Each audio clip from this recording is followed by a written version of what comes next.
Welcome everyone to फिनटेस्टिक। मैं हूं आश्रय अग्रवाल और आज हम टाइटन की कंप्लीट फंडामेंटल एनालिसिस करेंगे और देखेंगे कंपनी का ओवरव्यू, कंपनी के प्रोडक्ट्स, प्रेजेंट्स, सब्सिडरीज, फाइनेंशियल्स, कुछ important ratios, industry analysis, risk and opportunities और कंक्लूड करेंगे। ये वीडियो बहुत इंटरेस्टिंग होने वाली है क्योंकि कंपनी के फाइनेंशियल्स में कुछ स्पेशल है और बहुत कुछ सीखने भी मिलेगा। तो बने रहिए वीडियो में एंड तक। टाइटन 1984 में एस्टेब्लिश हुई थी as a joint venture Tata group और तमिलनाडु इंडस्ट्रियल डेवलपमेंट कॉरपोरेशन जो कि टिडको है उनके बीच। तो कंपनी का ऑब्जेक्टिव ये था कि हर हिंदुस्तानी के हाथ में घड़ी होनी चाहिए और आज की डेट में टाइटन वॉच के सेगमेंट में दुनिया की 5th largest integrated watch manufacturer है। कंपनी के 7,000 से ज़्यादा मल्टी ब्रांड वॉच आउटलेट्स हैं, 11 मैन्युफैक्चरिंग फैसिलिटीज़ हैं, 15,000 से ज़्यादा एम्प्लॉयज़ हैं जिसमें से 7,500 परमानेंट हैं। कंपनी का मार्केट कैप 2.3 लाख करोड़ है और ये लार्ज कैप कंपनी है। कंपनी की जो रेटिंग है वो क्रिसिल ने अभी अपग्रेड की है और ये AAA रेट हो गई है। पहले इसकी AA+ थी विथ स्टेबल आउटलुक। तो ये हाईएस्ट रेटिंग होती है किसी भी कंपनी के लिए। शॉर्ट टर्म रेटिंग भी इनकी A1+ है। यहाँ पे आप कंपनी के कुछ एक सीनियर मैनेजमेंट बोर्ड मेंबर्स को देख सकते हैं। Company basically jewellery, watches, fragrance, eyewear, Indian dress wears में काम करती है। कंपनी बहुत ज़्यादा टाटा वैल्यूज़ को फॉलो करती है, ये हम 2 मिनट में देखते हैं। जब मैं टाइटन की एनुअल रिपोर्ट्स वगैरह पढ़ रहा था तब एक चीज़ मैंने बहुत बार नोटिस की। बोर्ड मेंबर्स ने अपने एम्प्लॉयज़ को कई बार प्रेज़ किया और बहुत इम्पोर्टेंस भी दी। जनरली हर कंपनी में पहले या तो टॉप लाइन और बॉटम लाइन के बारे में डिस्कशन होता है, फिर उसके बाद इन्वेस्टर्स पे और फिर कंपनी के एक्सपेंशन या प्रोडक्ट्स वगैरह पे डिस्कशन चलता है। बट टाइटन ने सबसे ऊपर बोल्ड में अपने एम्प्लॉयज़ के बारे में बोला। यहाँ आप पढ़ सकते हैं कितना डीप इम्पैक्ट किया है एम्प्लॉयज़ ने एमडी पे। ये छोटी सी बात ज़रूर है बट ये ट्रस्ट दिखाता है कि कंपनी जैसे रिटेल इंडस्ट्री में काम करती है, स्पेसिफिकली ज्वेलरी सेक्टर में, जहाँ एम्प्लॉय को एम्प्लॉयर पे बहुत ट्रस्ट होना ज़रूरी है और सेम वे एम्प्लॉयर को भी एम्प्लॉय पे ट्रस्ट होना बहुत ज़रूरी है। कोविड के टाइम पे ज्वेलरी मार्केट पूरा बंद था, फिर भी कंपनी ने किसी को फायर नहीं किया और इनफैक्ट पूरी की पूरी जो सीनियर लीडरशिप है उन्होंने पे कट लिया। टाइटन को कुबेरा भी बोलते हैं। तो कुबेरा जो भगवान थे वो पैसे के भगवान माने जाते हैं, समृद्धि के भगवान माने जाते हैं। तो आप इस चार्ट में देख सकते हैं कि जब से कंपनी लिस्ट हुई है इसने 606 टाइम्स इन्वेस्टर्स का पैसा बनाया है। तो अगर आप यहाँ पे 100 रुपये भी डालते तो आज की डेट में वो 60,000 रुपये से भी ज़्यादा होता। चलिए अब कंपनी के प्लांट्स वगैरह के बारे में देखते हैं और सब्सिडरीज देखते हैं। तो कंपनी के टोटल 11 प्लांट्स हैं जो कि आप यहाँ पे देख सकते हैं किस किस सेगमेंट में कहाँ कहाँ लोकेटेड है। सब्सिडरीज की बात करें तो पहली सब्सिडरी जो फैब्रे लोएबा है, ये एक स्विस वॉच मेकर कंपनी थी जो कि टाइटन ने 2011 में एक्वायर कर ली थी। तो ये इसलिए की गई थी जिससे टाइटन अपना यूरोपियन मार्केट को एक्सपांड कर सके। Titan watch company limited Hong Kong वाली जो सेकंड है, ये एक स्टेप डाउन कंपनी है फैब्रे लोएबा की। टाइटन इंजीनियरिंग और ऑटोमेशन लिमिटेड ये एक अलग लिस्टेड एंटिटी है, टील करके बोलते हैं। एरोस्पेस और डिफेंस ऑटोमेशन डिवीजन में काम करती है। ये भी बहुत ज़्यादा सीवियरली इम्पैक्टेड थी कोविड टाइम्स में क्योंकि सारे ही डिफेंस वाले प्रोजेक्ट्स को होल्ड पे डाल दिया गया था। आप मेरी पारस डिफेंस वाली रिपोर्ट को देख सकते हैं, उसमें मैंने डिटेल में एक्सप्लेन किया है। कैरेट लेन ही इनका एक लौता बिजनेस था जो कि कोविड टाइम में पॉजिटिव में था और प्रॉफिट बना के दिया। ग्रीन इंफ्रा में इनका थोड़ा सा शेयर है, ना ही ये इसकी सब्सिडरी है ना ही ये इनकी कोई भी जॉइंट वेंचर है। जो दुबई वाली कंपनी है इनकी टाइटन होल्डिंग्स, तो ये इसमें दुबई में इनकी 2 कंपनी है। रिसेंटली अभी इन्होंने अपना स्टोर ओपन किया था दुबई में ज्वेलरी शॉप के लिए, जो कि स्पेशल लग्जरी ज्वेलरीज के लिए था।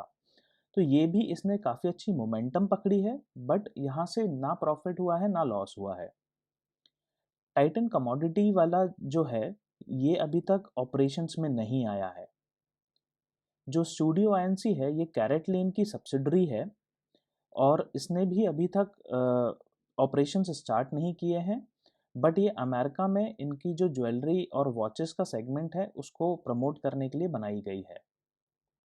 कैरेट लेन के बारे में अगर थोड़ा और बताऊं, तो इसने डबल डिजिट की ग्रोथ इस साल हासिल की थी और इनका बहुत ज़्यादा एम्फेसिस है ओमनी सेलिंग पे। और कैरेट लेन ने 25 स्टोर्स लास्ट ईयर में ऐड किए हैं। इनकी अभी टोटल नंबर ऑफ स्टोर्स 117 पहुंच गया है। कंपनी के अगर ब्रांड्स के बारे में डिस्कस करें, तो ये कंपनी टोटल 5 सेगमेंट्स में काम करती है। सबसे मेन इनका जो प्रॉफिट जहाँ से आता है और सबसे ज़्यादा जो सेल्स होती है वो है ज्वेलरी सेक्टर। वॉचेस सेकंड है, फिर कुछ आईवियर है, परफ्यूम्स और साड़ीज़। तो ये ब्रांड्स भी सेगमेंट्स में डिवाइडेड हैं, जो कि अलग अलग लोगों के लिए बने हैं। तो आप जैसे देख सकते हैं, लग्जरी ब्रांड्स में फेवरेल लोएबा और जोया करके ब्रांड है। प्रीमियम में ये जाइलस, नेबुला और तनिष्क आता है। मिड सेगमेंट्स में आप देख सकते हैं टाइटन, फास्ट ट्रैक वगैरह, जो कि कॉमन मिडिल क्लास ओन करता है। मास में जो है वो सस्ते ब्रांड्स हैं। कंपनी के कुछ एक लाइसेंस्ड ब्रांड्स भी हैं जो कि ये अपने आउटलेट्स में सेल करते हैं, जैसे कि पुलिस की watch, Tommy Hilfiger, Kenneth Cole, Oliver Burton London and coach. Company के पास कुछ एक एक्सक्लूसिव राइट्स भी हैं मॉन्ट ब्लैंक पेन को सेल करने के। ये लग्जरी पेन होते हैं और लाखों रुपए का एक पेन आता है। बहुत बड़े बड़े लोग इसे यूज़ करते हैं, जैसे अपने पीएम मोदी भी यूज़ करते हैं और आइंस्टीन भी यूज़ किया करते थे। कंपनी क्योंकि रिटेल फैशन इंडस्ट्री में काम करती है, जो बहुत जल्दी फैशन से आउटडेट हो जाता है, तो कंपनी को बहुत फ्रीक्वेंटली अपने न्यू प्रोडक्ट्स और डिज़ाइन को लॉन्च करना पड़ता है। टाइटन ने रिसेंटली स्मार्ट बैंड्स और फिटनेस बैंड्स में एंटर किया है और डिज़ाइनर साड़ीज़ जो कि तनेरा ब्रांड से एंटर किया है। यहाँ पे आप कुछ एक इनके ब्रांड्स देख सकते हैं जो कि नए लॉन्च हुए थे, तो ये बहुत फ्रीक्वेंटली ऐसे आते रहते हैं। चलिए देखते हैं कंपनी ने पेंडेमिक के टाइम पे क्या-क्या नया इनिशिएटिव लिया और क्या स्टार्ट किया। तो तनिष्क और टाइटन वेबसाइट में ऑगमेंटेड रियलिटी और वर्चुअल रियलिटी का फीचर ऐड किया। तो इससे क्या हुआ कि आप घर बैठे अपनी फ़ोटो इनके वेबसाइट पे अपलोड कर सकते हैं और ये ऑगमेंटेड रियलिटी से आपको दिखाएंगे कि आपके फेस पे वो जैसे ज्वेलरी है वो कैसी लगेगी और आईवीआर है तो वो कैसा लगेगा। इन्होंने बहुत सारे ऑनलाइन मार्केट प्लेसेस जैसे अमेजॉन, फ्लिपकार्ट, मिंत्रा से भी टाई अप किया अपने प्रोडक्ट्स को सेल करने के लिए। बिकॉज अगेन सब घर पे बैठे थे, तो ऑनलाइन ही एक जरिया था सामान बेचने का। कैरेट लेन और तनेरा जो थे, इन्होंने ट्राई एट होम का फीचर स्टार्ट किया। आप ऑर्डर करो, घर पे आएगा, आप ट्राई करो, नहीं पसंद आता है वापस भेज दो। ऑनलाइन कैंपेन्स भी इन्होंने बहुत चलाए और एड्स भी बहुत किए। आप देखते ही होंगे कि कितने सारे कॉन्फ्लिक्ट्स होते रहते हैं आजकल। जो भी ज्वेलरी ऐड होते हैं, कुछ भी नए थीम पे बना दिया जाता है और फिर उसके बाद वो ट्रोल हो जाते हैं। जो वॉचेस सेगमेंट है उसमें और जो ज्वेलरी बिजनेस है, इसमें गोल्ड और ब्रास का बहुत यूज़ होता है। तो इनका 54% ऑफ गोल्ड रिसाइकिल्ड है और 47% ऑफ ब्रास रिसाइकिल्ड होके आता है, जो कि कॉस्ट भी सेव करता है और एनर्जी सफिशिएंट भी होता है। इन्होंने नए सेगमेंट में एंट्री की है, जो कि है फिटनेस ब्रांड्स और ट्रूली वायरलेस ईयरफोन्स। अगर आप देखें तो ये जो अपना 100% गोल्ड है, जो रिसाइकिल्ड नहीं है, बाकी का जो गोल्ड है वो लंदन बुलियन मार्केट एसोसिएशन, जो कि LBMA है, वहाँ से प्रोक्योर करते हैं। ये एक बहुत ही ज़्यादा हाई इंटरनेशनल स्टैंडर्ड का गोल्ड बुलियन प्रोवाइड करते हैं। और जैसे गोल्ड है, तो गोल्ड में कई बार नए नए कंप्लायंसेस आते रहते हैं, तो कंपनी को वो सारे कंप्लायंसेस और सिक्योरिटी को फॉलो करना पड़ता है। तो रिसेंटली LBMA से ये लोग प्रोक्योर कर रहे हैं।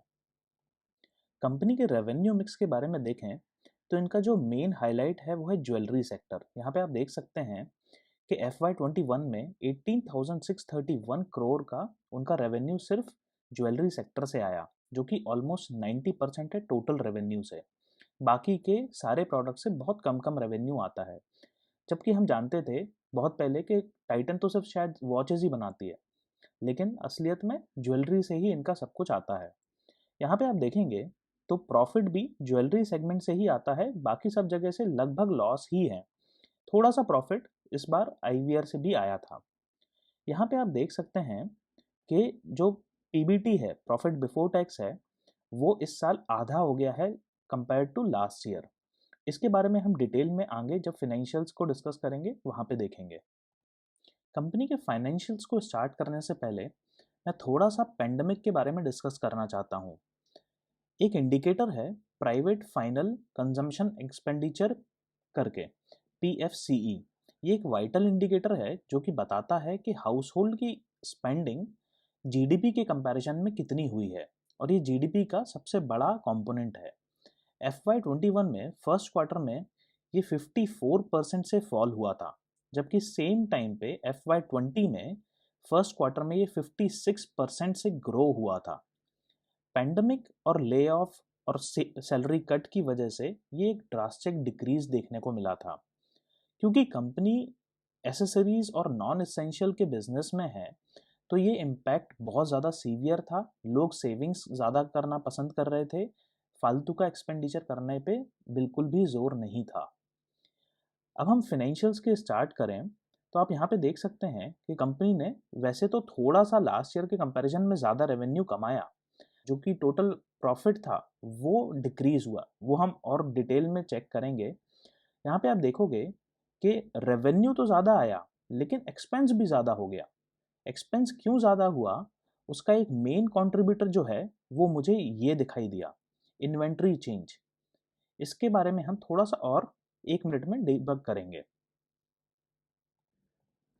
यहाँ पे आप देख सकते हैं कि डिस्पाइट रेवेन्यू ज़्यादा था, लेकिन जो प्रॉफिट ऑफ द ईयर था ये ऑलमोस्ट 50% से गिर गया। ये क्यों हुआ, ये हम अब देखते हैं। जैसा कि मैंने बताया था कि रेवेन्यूज तो बढ़ा और प्रॉफिट हाफ हो गया, तो ये हुआ था बेसिकली इन्वेंट्री के चेंज की वजह से। तो यहाँ पे देखोगे तो FY20 में जो कि ओपनिंग स्टॉक का अमाउंट था, जो टोटल ओपनिंग स्टॉक था इनके पास इन्वेंट्री में, वो 5521 करोड़ का स्टॉक था, और जो बिका वो उससे ज़्यादा था। तो इन्होंने जो पुराना था वो तो बेचा ही और नया बना के भी बेच दिया। लेकिन आप FY21 में देखोगे तो जो पुराना स्टॉक था उसमें से ही बचा रह गया, इनका सामान ही नहीं बिका, और जो बनाया था वो तो रह ही गया। तो इसलिए लगभग 1000 करोड़ का डिफरेंस यहाँ पे एक्सपेंडिचर में आ जाता है, जिसकी वजह से टोटल प्रॉफिट पे बहुत बड़ा 50% का ड्रॉप देखने को मिला। बैलेंस शीट पे अगर नज़र डालें तो अगर आप देखें तो यहाँ पे जो रिजर्व्स और सरप्लस है, राइट, तो ये कंटिन्यूसली ग्रो करता जा रहा है, जो कि एक काफ़ी अच्छा साइन है। करंट लायबिलिटीज़ भी अनफॉर्चुनेटली ये ग्रो करती जा रही हैं। ये क्यों ग्रो कर रही हैं, क्योंकि जो इनके लॉन्ग टर्म प्लान्स हैं ये बहुत ज़्यादा कैपेक्स मांग रहे हैं। जो भी ये एक्सपांड कर रहे हैं, नए नए बिजनेस में एंटर कर रहे हैं, ये काफ़ी ज़्यादा पैसा मांग रही हैं, और उसकी वजह से इनकी लायबिलिटीज़ बढ़ती जा रही है। अदर लायबिलिटीज़ भी देखो तो आप ये एकदम से सिग्निफिकेंटली इंक्रीज हो गई हैं। एसेट्स के बारे में देखें तो करंट एसेट्स एटलीस्ट डबल हैं करंट लायबिलिटीज़ के कंपैरिजन में, जो कि ठीक है। कंटेंजेंट लायबिलिटीज़ देखें तो ये ऑलमोस्ट फ्लैट रहे हैं पिछले 5 सालों में। कंपनी के कैश फ्लोज के बारे में देखें तो ये बहुत ही इरेटिक मूव करता है। आप देखोगे किसी साल बड़ा है, किसी साल कम हुआ है ऑपरेटिंग एक्टिविटीज़ वाला। तो आप यहाँ पे देखोगे तो FY21 में ये बहुत ज़्यादा बढ़ गया। ये क्यों बढ़ गया मैं अभी आपको एक्सप्लेन करता हूँ। इन्वेस्टिंग एक्टिविटीज़ भी बहुत ज़्यादा सिग्निफिकेंटली ड्रॉप हो गई। सेम वे फिनेंशियल एक्टिविटीज़ भी बहुत ज़्यादा ड्रॉप हो गई। तो इससे क्या होता है, आप अगर ऑपरेटिंग एक्टिविटी वाला पहला देखेंगे तो ये क्यों हुआ, क्योंकि इन्होंने जो गोल्ड खरीदा था वो लोन पे गोल्ड खरीदा था। तो क्या होता है कि जब भी आप कोई ट्रांजैक्शन करते हो तो वो एक्सपेंस में से डिडक्ट हो जाता है और ऑपरेटिंग एक्टिविटीज़ में ऐड हो जाता है, क्योंकि अभी तक वो गोल्ड बिका नहीं है, उनके पास रखा हुआ है। ठीक है। सेम वे इन्वेस्टिंग एक्टिविटीज़ में भी आप देखोगे तो इन्होंने इस साल FY21 में बहुत सारा म्यूचुअल फंड्स को खरीद लिया है। तो यहाँ पे क्या होता है, अगर आपके जेब से पैसा निकला है तो ये नेगेटिव में जाता है, और ऑपरेटिंग एक्टिविटीज़ में ये पॉजिटिव जाता है अगर जेब से पैसा निकला है, लेकिन वो अकाउंट्स में अभी टैली नहीं हुआ है। फाइनेंशियल एक्टिविटीज़ का अगर आप देखें तो इनका जो लोन है वो बढ़ता ही जा रहा है। ये लोग लोन लेते जा रहे हैं, जैसा मैंने आपको पहले भी बताया था, लॉन्ग टर्म लोन्स इनके बढ़ रहे हैं क्योंकि इनके जो लॉन्ग टर्म प्रोजेक्ट्स हैं वो कैपेक्स की बहुत ज़्यादा डिमांड कर रहे हैं। इंपॉर्टेंट रेशियोज पे अगर नज़र डालें तो सेम पैटर्न हमको यहाँ पे भी देखने मिलता है। लोन बढ़ रहा है तो डेट टू इक्विटी भी रेशियो बढ़ रहा है। इंटरेस्ट कवरेज रेशियो, क्योंकि कैश नहीं है इनके पास, इसलिए ये काफ़ी ज़्यादा ऑलमोस्ट 50% ड्रॉप हो गया लास्ट ईयर के कंपैरिजन में। ईपीएस भी, क्योंकि प्रॉफिट ज़्यादा नहीं हो रहा है, 50% से ज़्यादा प्रॉफिट गिर गया था, इसलिए बेसिक ईपीएस भी यहाँ पे काफ़ी ड्रॉप हुआ है। बुक वैल्यू आप देखो, क्योंकि ये लॉन्ग टर्म में इन्वेस्ट कर रहे हैं और एसेट्स बढ़ रहे हैं, इसलिए इनकी बुक वैल्यू ज़रूर बढ़ गई। कुछ एक और इम्पॉर्टेंट रेशियोज देखते हैं, तो यहाँ पे आप पीई देखोगे, ये ऑलमोस्ट 3 टाइम्स हो गया है, अभी तो 158 के आसपास चल रहा है। ये 3 टाइम्स पीई हो गया है। Again same reason, stock price बहुत भागा है लेकिन इनकम नहीं बढ़ी है। पीबी भी आप देखोगे, प्राइस बहुत ज़्यादा बढ़ा है लेकिन बुक वैल्यू उतने रेशियोज में नहीं बढ़ी है। ईवी बाई ईबिड्डा भी बहुत हाई वैल्यूएशन पे शो कर रहा है, तो पीई और ईवी बाई ईबिड्डा ये बहुत ज़्यादा हाई वैल्यूएशन पे शो कर रहे हैं। पीएस भी ऑलमोस्ट लास्ट ईयर के कंपैरिजन में 80% के आसपास बढ़ गया है। मार्जिन्स की अगर बात करें तो इनके मार्जिन्स इस साल काफ़ी गिरे हैं। वो हमें इनकम स्टेटमेंट में ही दिख गया था कि प्रॉफिट कम हो रहा है, ऑपरेटिंग मार्जिन भी कम हो रहा है और नेट प्रॉफिट मार्जिन भी कम हो रहा है। इंडस्ट्री एनालिसिस पे अगर नज़र डालें तो वॉचेस सेगमेंट में इन्होंने पिछले 3-4 सालों में कंसिस्टेंट इम्प्रूवमेंट किया है, नए प्रोडक्ट्स लॉन्च किए हैं, नए डिज़ाइन पे इन्वेस्ट किया है और काफ़ी सारे डेवलपमेंट्स भी किए हैं। वियरेबल सेगमेंट्स में, जिसमें स्मार्ट वॉचेस और फिटनेस बैंड्स वगैरह आते हैं, ये एक्सपेक्ट कर रहे हैं कि FY22 तक के एंड तक ये लोग अपने मोबाइल जो आउटलेट्स होते हैं वहाँ पे अपने वियरेबल्स को सेल करना स्टार्ट करेंगे, जैसे कि शाओमी वगैरह के मी बैंड्स वगैरह जो सेल होते हैं मोबाइल आउटलेट्स पे, वैसे ही ये लोग भी सेल करना स्टार्ट करेंगे। और इसमें भी इन लोगों ने बहुत सारा R&D किया हुआ है। ज्वेलरी सेगमेंट में अगर देखें तो ये एक्सपेक्ट कर रहे हैं कि 2022 तक और 2023 तक इसमें काफ़ी ज़्यादा इम्प्रूवमेंट मिलेगी और इनके जो नए ब्रांड्स लॉन्च हुए हैं जैसे कि जोया और मिया, ये मोमेंटम कैप्चर करेंगे। इंटरनेशनल बिजनेस के बारे में अगर देखें तो दुबई वाला जो बिजनेस इन्होंने स्टार्ट किया था लास्ट ईयर, वो मोमेंटम तो कैप्चर किया लेकिन ना ही कोई प्रॉफिट लिया और ना ही कोई लॉस हुआ, तो वो ज़ीरो प्रॉफिट ज़ीरो लॉस पे एंड हुआ। और यूएस वाला अभी तक स्टार्ट नहीं हो पाया पेंडेमिक के कारण, बट इनका प्लान ऐसा है कि ये नैम रीजन जो नॉर्थ अमेरिका रीजन है उसमें एक्सपैंड करेंगे। आईवीआर में इन्होंने बहुत सारे इनोवेशंस किए हैं जैसे कि anti fog, clear site, neo progressive lenses, frames और भी बहुत कुछ। फ्रेग्रेंस भी, जैसे जैसे हाउस होल्ड इनकम बढ़ेगी लोग फ्रेग्रेंस पे भी शिफ्ट होते जा रहे हैं, अच्छे फ्रेग्रेंस पे लोगों का भी फोकस जा रहा है। तो जैसे ही पेंडेमिक थोड़ा सा सबसाइड करेगा, फ्रेग्रेंस मार्केट भी ग्रो करने वाला है। एथनिक वियर जो इनका जो नया लॉन्च है तनेरा, वो एक स्पेसिफिक सेगमेंट को टारगेट किया गया है जो कि लग्जरी और डिज़ाइनर वेयर साड़ीज में आता है।